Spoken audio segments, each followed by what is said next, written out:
The UK's Foreign Secretary has backed calls for a sustainable ceasefire in Gaza, warning too many civilians have lost their lives in the conflict.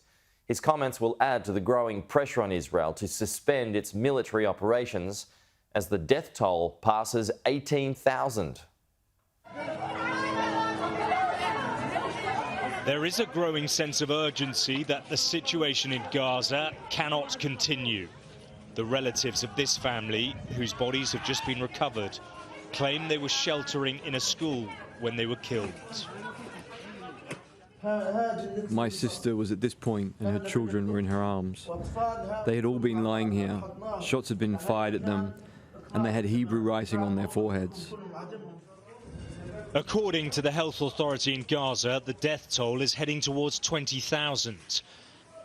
And aid agencies say the humanitarian situation is worsening by the hour. The US has stated Israel is losing global support for its military operation.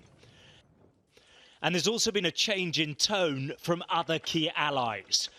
Foreign Secretary David Cameron visited the kibbutzim last month and saw the carnage of October the 7th. But he's now added his voice, along with his German counterpart, calling for a sustainable ceasefire. It is becoming clear that the United States is losing patience with Israel because of the rising civilian casualties in Gaza and the vision about what happens when the fighting stops. But in defiance of the Biden administration, Prime Minister Netanyahu says he opposes calls for a revitalised Palestinian Authority to govern the Strip as an interim measure on the way towards a two-state solution.